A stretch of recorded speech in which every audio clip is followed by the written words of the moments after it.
డబ్బు, అనారోగ్యం, ఉద్యోగం, వ్యాపారం, అప్పులతో బాధపడుతున్నారా? మీకోసమే లాంచ్ యువర్ ఫ్యూచర్ ప్రోగ్రామ్.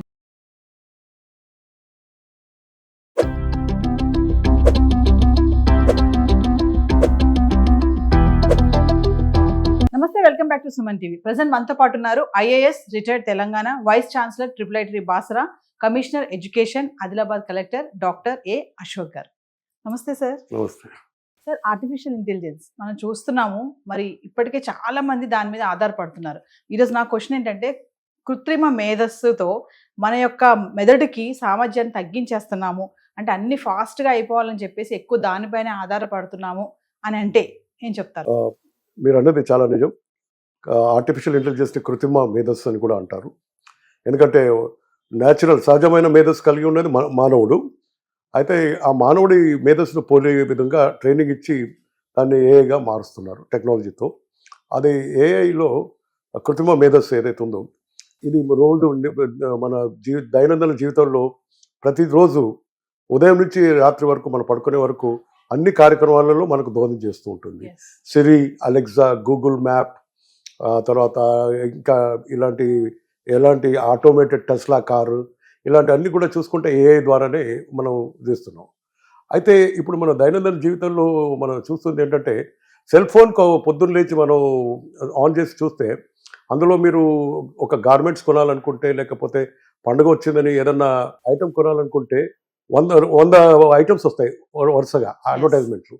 ఎందుకంటే మీరు ఒకటి చూస్తున్నారు అనగానే అది ఏఐ పసిగట్టి అలాంటి అడ్వర్టైజ్మెంట్ పంపడం మొదలు పెడుతుంది. అంటే అది కూడా ఏఐ అప్లికేషన్. సో ఈ విధంగా సెల్ ఫోన్ మీద మనం చాలా ఆధారపడి ఉన్నాం ఈరోజు. వెనకటికి మనం చాలామంది మన ఇళ్లలో అట్లీస్ట్ మన తల్లిదండ్రులది, మన పిల్లలది, అన్నదమ్ములది, చెల్లెలది, కుటుంబ సభ్యులది ఫోన్ నంబర్లను గుర్తుండేవి. ఈరోజు మనం సెల్ ఫోన్లో అలాంటి పరిస్థితి లేదు. సెల్ ఫోన్ పోగొట్టుకుంటే మన వాళ్ళ ఫోన్ నెంబర్లు కూడా మనకు గుర్తుండట్లేదు. సో ఈ విధంగా చూస్తుంటే మన మెమొరీ ఎక్కడో కొంచెం అంటే మన జ్ఞాపక శక్తి అనేది దాని మీద ఆధారపడుతున్నాం.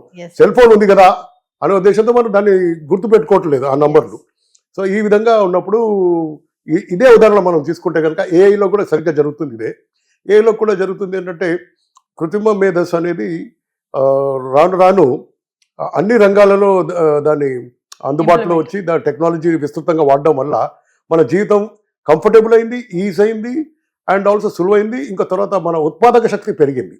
ప్రతి రంగంలో, ఎకనామిక్స్లో కానివ్వండి, అగ్రికల్చర్లో కానివ్వండి, మెడిసిన్, హెల్త్ కేర్లో కానీ మంచి quality of life, health conditions అన్నీ కూడా బాగా పెరిగాయి. AI gives optimum production and precision and also efficiency, effectiveness. కాబట్టి దీన్ని వాడుతుంటాం మనం.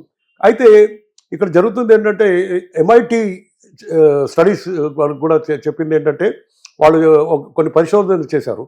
వాళ్ళు ఏమన్నారంటే, కొంతమంది విద్యార్థులకి ఎస్ఏ రాయడానికి గూగుల్ సెర్చ్ చేసి, ఏఐ సెర్చ్ చేసి రాయమన్నారు.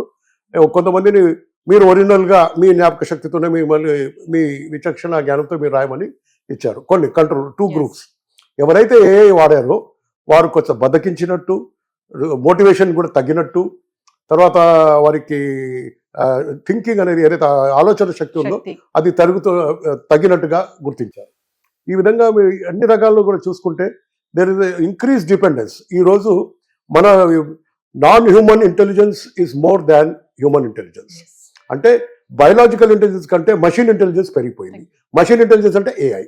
సో ఏఐ పెరగడం వల్ల మన దగ్గర క్రిటికల్ థింకింగ్ అనేది లేకుండా పోయింది. క్రిటికల్ థింకింగ్ అంటే ఒక విషయాన్ని అన్ని కోణాల్లో ఆలోచన చేసి తర్వాత దాన్ని విశ్లేషించి తర్వాత దానిపైన నిర్ణయం తీసుకోవడం, డిసిషన్ మేకింగ్, స్ట్రాటజిక్ థింకింగ్ అంటారు దీన్ని, క్రిటికల్ థింకింగ్.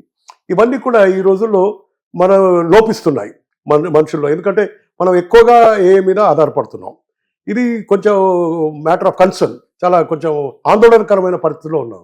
ఇప్పుడు ఇది విద్యారంగానికి అన్వయిస్తే కనుక మరి విద్యార్థులు కూడా ఎస్ఏ రాయండి అంటే వాళ్ళు ChatGPT 5లో లేకపోతే ఏఐ గ్రాక్ 4లో రాసే చెప్తే 1 నిమిషంలో అది రాసిస్తుంది. అటువంటిప్పుడు విద్యార్థులకి మరి జ్ఞాపక శక్తి కానీ, నేర్చుకోవడం కానీ, లెర్నింగ్, మెమొరీ, థింకింగ్, ఇవన్నీ కూడా వాళ్ళకు కోల్పోతుంటారు, దానికి దూరం అవుతున్నారు. మెదడు షార్ప్నెస్ తగ్గిపోతుంది. దీని కూడా తేలింది. కాబట్టి రాబోయే రోజుల్లో మనం ఇవన్నీ కూడా ఇంటిగ్రేట్ చేస్తే బాగుంటుంది. సగం దిస్ ఇంటెలిజెన్స్ సగం మానవుడు వాడాలి, సగం ఆర్టిఫిషియల్ ఇంటెలిజెన్స్ వాడాలి. ఉదాహరణకి క్యాల్కులేటర్ వచ్చింది. క్యాల్కులేటర్ వచ్చినంత మాత్రాన ఇంజనీరింగ్ తగ్గలేదు, ఇంజనీరింగ్ మేధస్సు కానీ ఇంజనీర్ల థింకింగ్ కానీ తగ్గలేదు. ఎందుకంటే వాళ్ళు కొన్ని రొటీన్ టాస్క్ క్యాల్కులేషన్ వాళ్ళు చేయగలుగుతున్నారు క్యాల్కులేటర్తో. కానీ ఇంకా విస్తృతమైన కాంప్లెక్స్ థింకింగ్ అంతా కూడా ఇంజనీర్లు వాడుతున్నారు. అట్లాగే ఇప్పుడు మీరు చూసుకుంటే ఏని మనం కొంతవరకు రెపిటేటివ్ టాస్క్, మోనోటోనస్ టాస్క్ ఏవైతే మనం చేయగలుగుతున్న చిన్న చిన్నవి ఉన్నాయో వాటిని దానికి అప్పజెప్పిన తర్వాత మనము మాత్రం విచక్షణ జ్ఞానం, ఆలోచన, critical thinking, then empathy, care, తర్వాత డిసిషన్ మేకింగ్ అనేది మనం చేయగలగాలి. అప్పుడు డిసిషన్ మేకింగ్ కూడా వాటికే వదిలేస్తే రాబోయే రోజుల్లో మరి అన్ని కూడా వాటి మీద ఆధారపడి ఉంటే దేర్ ఇస్ అ లో మోటివేషన్ అవుతుంది, మెదడు షార్ప్నెస్ తగ్గుతుంది, జ్ఞాపక శక్తి తగ్గుతుంది, తర్వాత క్రిటికల్ థింకింగ్ కూడా తగ్గుతుంది, విచక్షణ జ్ఞానం కానీ లాజిక్, రీజనింగ్, విశ్లేషణ ధోరణి కూడా తగ్గుతుంది. ఇవి తగ్గిందని ఇది MIT స్టడీస్, తర్వాత ఇతర సాంకేతికమైన పరమైన స్టడీస్ కూడా మరి సూచించాయి. కాబట్టి there is a hybrid model ఒకటి చేస్తే బాగుంటుందని అనుకుంటారు. ఉదాహరణకి డాక్టర్స్ ఉన్నారు, డాక్టర్స్ పేషెంట్లతో ముచ్చటించాలంటే రాసుకోవడం చాలా టైం తీసుకుంటారు.